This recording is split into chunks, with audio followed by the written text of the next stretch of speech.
નમસ્કાર મિત્રો, street news ગુજરાતમાં આપનું સ્વાગત છે. વિશ્વભરમાં ગુજરાતી પારંપરિક લોકકલા સંસ્કૃતિનો જેમણે ડંકો વગાડ્યો છે એવા વિશ્વ વિખ્યાત કલાકારો અને સંચાલકોની એક બેઠક ધ્રોલ તાલુકાના લતીપુર ખાતે મળેલ હતી, જેમાં લોકકલાને ટકી રહેવા માટે સાંપ્રત સમયમાં જે સમસ્યાઓ આવી રહી છે તેના વિશે ચર્ચા કરવામાં આવેલ હતી. ભારતીય સંસ્કૃતિ આંતરરાષ્ટ્રીય લેવલે ખ્યાતનામ કલાકારો અને સંચાલકોની એક મિટિંગનું આયોજન કર્યું હતું. મિટિંગનું આયોજન શ્રી મહેન્દ્રભાઈ અણદાણી તરફથી હતું અને મિટિંગમાં શું ચર્ચા થઈ અને શું મુદ્દા ચર્ચાયા એના વિશે શું કહેશો?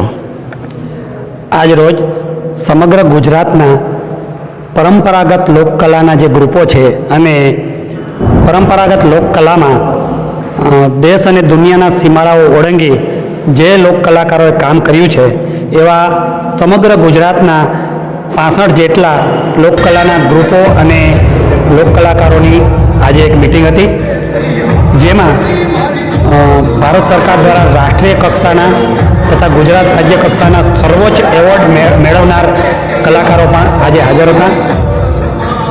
આ મિટિંગનો હેતુ એ હતો કે અત્યારે જે આપણી પાશ્ચાત્ય સંસ્કૃતિની જે આક્રમણ થઈ રહ્યું છે એની પાછળ આપણા યુવા વર્ગની જે દોટ છે, જેના હિસાબે આપણી પરંપરાગત સંસ્કૃતિ વિનાશ થવાના આરે આવીને ઊભી છે, તો એને માટેના જે અંતરાયો છે એ અંતરાયોથી દૂર થવા માટે આપણે શું પ્રયત્ન કરવા. બીજું, હાલમાં આપણી સંસ્કૃતિ અને આપણી કલાના પ્રચાર અને પ્રસાર માટે ગુજરાત સરકાર અને ભારત સરકાર છેલ્લા 20 વર્ષથી ખૂબ સુંદર પ્રયત્નો કરી રહી છે અને એના પરિણામે આપણા ગુજરાતના ગરબાને વર્લ્ડ સંસ્થા યુનેસ્કો દ્વારા ગયા વર્ષે જ વર્લ્ડ હેરિટેજ એટલે કે પ્રાચીન અમૂર્ત ધરોહરના રૂપે ગરબાને સ્વીકારવામાં આવ્યો છે અને આપણો ગરબો ગ્લોબલ બન્યો છે. ત્યારે શું આપણે જે કરીએ છીએ એ ખરેખર ગરબો છે? ખરેખર એ માતાજીની આરાધના છે? એની અંદર ઘણી બધી ભેળસેળ થઈ ગઈ છે અને માતાજીની આરાધનાને બદલે છાકતાઈ વેળા અને બીભત્સ ગીતો એની અંદર ગવાઈ રહ્યા છે. એ ખરેખર આપણા માટે અને ખાસ કરીને ગુજરાત માટે બહુ શરમજનક વાત છે. તો ગરબો પોતાના અસલ સ્વરૂપમાં માતાજીની ભક્તિ થાય એના માટે આપણે શું કરવું એની ચિંતા કરવા માટે અમે ભેગા થયા છીએ. બીજું કે હવે ગુજરાતની અંદર ઉત્સવ પ્રિય પ્રજા છે અને સરકાર પણ ઉત્સવ પ્રિય છે, ત્યારે અનેક નાના મોટા આયોજનો થઈ રહ્યા છે, ત્યારે ખરેખર જે પોતાની પરંપરાને જાળવીને બેઠા છે એવા કલાકારોને સ્થાન નથી મળી રહ્યું અને શહેરના જે ડિસ્કો દાંડિયાના ક્લાસીસવાળા લોકો બીજા લોકોની કલાની કોપી કરીને પણ તે અધિકારીઓ સુધી પહોંચી જાય છે અને એનો લાભ લે છે અને ખરેખર જે લોકોની રોજીરોટી આ કલા ઉપર છે એવા લોકોને સ્થાન નથી મળતું. તો તેના માટે કયા કક્ષાએ સરકારશ્રી પાસે રજૂઆતો કરવી એના વિચારો માટે ભેગા થયા હતા. અગાઉ ગુજરાત સરકાર દરેક કલાકારને સરકાર દ્વારા એક ઓળખપત્ર આપતી હતી, એ ઘણા સમયથી બંધ છે.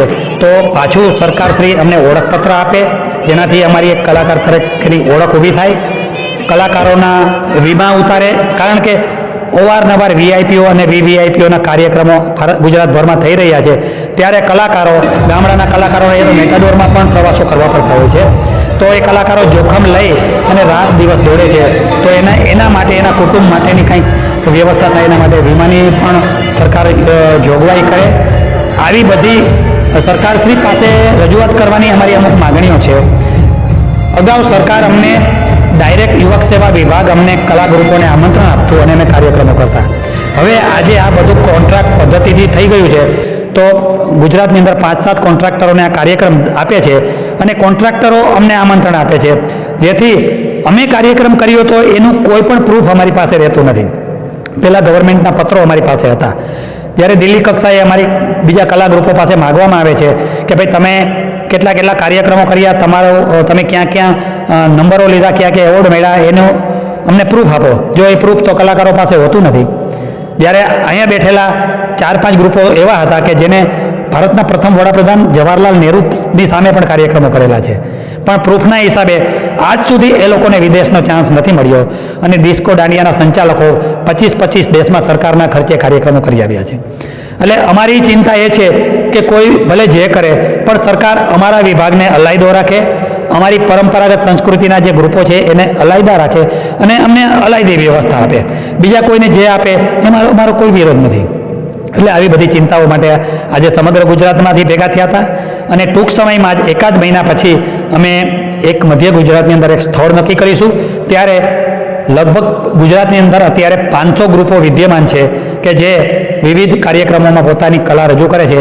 એ 500 ગ્રુપો ત્યાં આવે એવા પ્રયત્નો અમારા અત્યારથી ચાલુ છે અને ત્યાં અમે આગળ ઉપરની અમારી જે કઈ રીતની સરકાર પાસે રજૂઆતો કરવી, કઈ રીતે અમારે આગળ આવવું એની એક રણનીતિ નક્કી કરવામાં આવશે.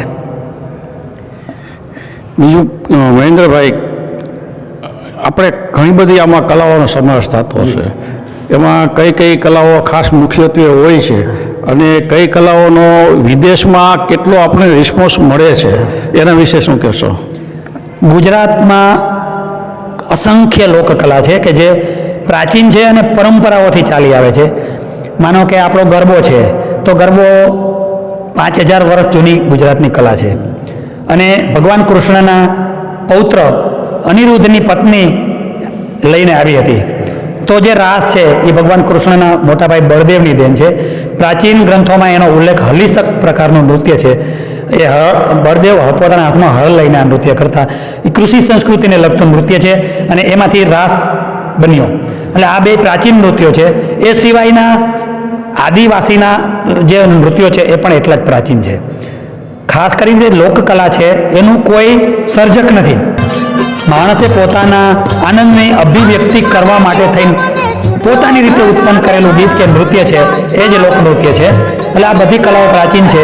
એમાં રાસ છે, રાસડા છે, તો સુરેન્દ્રનગરનો હુડો છે, પાટણના બેડા નૃત્ય છે, જામ ખંભાળિયાનું બેડા નૃત્ય છે, મેર લોકોનો મણિયારો છે, ટીપણી ચોરવાડનું ટીપણી નૃત્ય છે, આદિવાસીઓના રાઠવાનું, પેલનું, પઢાર લોકો નળસરોવરના, ડાંગી લોકોનું ડાંગી નૃત્ય, આવી વિવિધતા ગુજરાતની અંદર અનેક લોકનૃત્યોની છે. અને એવી જ આપણી પરંપરાની વિવિધતા લોકવાદીઓની છે કે જે આપણે સાંભળ્યા ન હોય એવા લોકવાદીઓ અત્યારે ગુજરાતમાં પરંપરાઓથી વગાડવામાં આવે છે. પણ જો હવે સરકારશ્રી થોડું ધ્યાન નહીં આપે તો આ બધું ધીમે ધીમે લુપ્ત થતું જશે. હવે આ માટે થઈને ગવર્મેન્ટમાં તમે શું રજૂઆત કરવા માગો છો? તમારી વાત પહોંચાડવા માટે શું કહેવા માગો છો?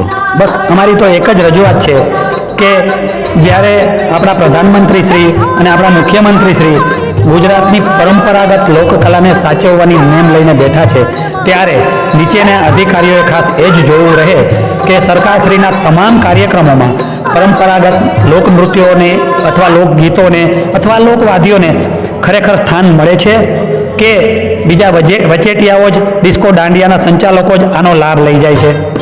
અભણ દૂર સુદૂરના ગામડામાં રહેતા, જંગલોમાં રહેતા, રણમાં રહેતા લોકો કે જે સરકારની કચેરીઓ અને અધિકારીઓ સુધી પહોંચીને પોતાની રજૂઆતો નથી કરી શક્યા, એના પરિણામે આજે આ કલાકારોની આ દશા છે. તો શું યુવક સેવા વિભાગ, પ્રવાસન વિભાગની અને દરેક જિલ્લાની રમતગમત અને યુવા વિકાસ અધિકારીઓની કચેરીઓની એ ફરજ નથી કે તેને ગામે ગામ જઈ અને કયા ગામોમાં શું પરંપરાગત લોકકલાઓ છે અને એ લોકકલાઓની સમગ્ર માહિતી ગુજરાત સરકારના સાંસ્કૃતિક વિભાગ તરફ પહોંચાડવી જોઈએ, એ એની જવાબદારી છે. અને જો આ બધી કચેરીઓ પોતાની આવી જવાબદારી નિભાવશે તો અમારું ચોક્કસ માનવું છે કે અમારી આ પરંપરાગત લોકકલા ટકી રહેશે. એટલે અમારી એક જ માગણી છે કે દરેક કચેરી અને દરેક અધિકારીઓ પોતાની ફરજ સમજી અને પોતાનું કાર્ય નિષ્ઠાથી કરે તો પાછું જે ગુજરાતની લોકકલા ફેસ્ટિવલ ઓફ ઇન્ડિયાઓમાં દેશ દુનિયામાં ધૂમ મચાવતી હતી એવી જ ધૂમ પાછી મચાવવા માંડશે. આજે મારા ગામની વાત કરું તો મારી લતીફપુરની સંસ્થા અમારી શ્રી પટેલ રાસ મંડળી છે. આ સંસ્થાને 85 વર્ષ પૂરા થઈ ગયા. છેલ્લા 40 વર્ષથી હું એનું સંચાલન કરું છું. પણ અમે અમારી કલાને ક્યારેય વેચી નથી. અને બીજું અમારી કલાને અમે સંપૂર્ણપણે જે 80 વર્ષ પહેલાં ઉદ્ભવ થયો એના મૂળ રૂપમાં સાચવીને બેઠા છીએ. તો આજે ગુજરાત રાજ્યનો સર્વોચ્ચ એવોર્ડ ગુજરાત ગૌરવ એવોર્ડ મને મળ્યો છે. ગયા વર્ષે રાષ્ટ્રપતિના હસ્તે મને રાષ્ટ્રીય એવોર્ડ નેશનલ સંગીત નાટક એકેડમી એવોર્ડ મળ્યો. આફ્રિકામાં મને ડૉક્ટર નેલ્સન મંડેલા એવોર્ડ મળ્યો અને અમે સમગ્ર ભારત ઉપરાંત દુનિયાના 30 દેશોમાં કાર્યક્રમ કર્યા છે. બીજું કે તમારી ખુદ લતીપુરની રાસ મંડળી, આ રાસ મંડળીએ કયા કયા દેશોને આપણી જે ભારતીય સંસ્કૃતિ છે એનો લાભ આપ્યો છે? અમારી રાસ મંડળીએ આખા ભારતના તમામ મુખ્ય કાર્યક્રમોમાં તો ખરો જ, પણ અમે દુબઈમાં 5-6 વખત, ઓમાનમાં 5-6 વખત, Abu Dhabi, Fujairah, Germany, Netherland, France, Portugal, Spain, હંગેરીમાં 3 વખત, Malta, Algeria, Tunisia, Singapore, Malaysia, Indonesia અને આફ્રિકાના દેશોમાં ઝિમ્બાબ્વે 2 વખત. હમણાં જ અમે મોઝામ્બિક ને ઝિમ્બાબ્વે જઈને આ મહિનામાં જ આવ્યા. પછી તાંજાનિયા, કેન્યા, સેશેલ્સ એવા 30 દેશોમાં કાર્યક્રમો આપ્યા છે. આ કલાએ અમને સમગ્ર દુનિયામાં ફરવાનો મોકો આપ્યો છે અને એમાં પણ હું ખાસ આભાર માનીશ ભારત સરકારના સાંસ્કૃતિક વિભાગ અને ભારત સરકારના વિદેશ વિભાગનો, કે જેની સંસ્થાઓ દ્વારા અમે અમારી પરંપરાગત કલાને દેશ અને દુનિયા સુધી પહોંચાડી શકીએ છીએ.